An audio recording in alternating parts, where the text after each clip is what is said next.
Quand on me demande ce que je fais comme travail et que je réponds que je protège la biodiversité, je reçois régulièrement des regards songeurs.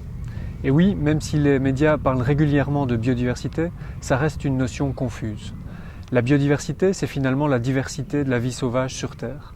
C'est la diversité spécifique, c'est-à-dire la diversité en espèces, la diversité génétique, au sein d'une même espèce, le pool génétique donc, et enfin la diversité écosystémique, c'est-à-dire la diversité en habitat naturel. Ce sont ces trois volets de la biodiversité qui sont capitaux à préserver, à la fois pour la biodiversité en elle-même, pour les générations futures et aussi pour notre économie. En effet, la banalisation de nos paysages entraîne des conséquences en chaîne qui sont néfastes à la fois pour l'environnement mais également pour les activités humaines. Parlons notamment des coulées boueuses qui sont particulièrement destructives et qui découlent finalement d'une artificialisation très forte de nos paysages. Dès lors, que faire ? Ce que je vous propose avec le diagnostic biodiversité, c'est de s'arrêter un instant et de regarder ce que nous pouvons faire, chacun dans nos sphères de compétences. La nature fonctionne en effet en réseau, et donc tous les relais sont réellement les bienvenus pour permettre à la nature d'évoluer, y compris dans des espaces très urbanisés.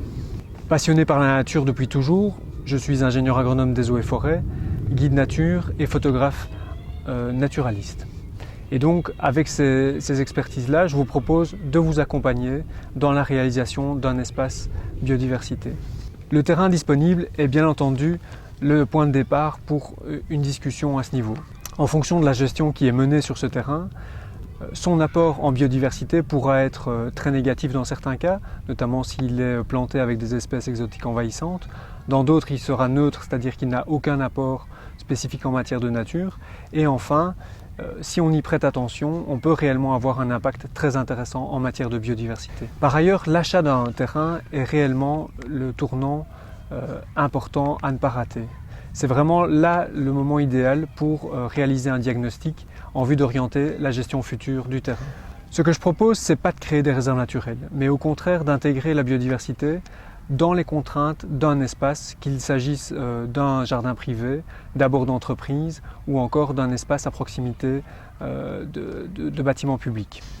En effet, intégrer la biodiversité, c'est vraiment une opportunité importante puisqu'il y a vraiment moyen de réaliser des choses très intéressantes en matière de nature et en même temps réaliser des économies puisque ça coûte en général moins cher qu'un aménagement classique au départ d'espèces horticoles.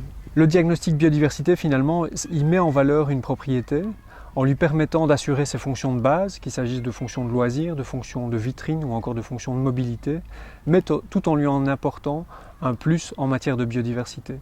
C'est donc un atout indéniable pour une démarche de développement durable.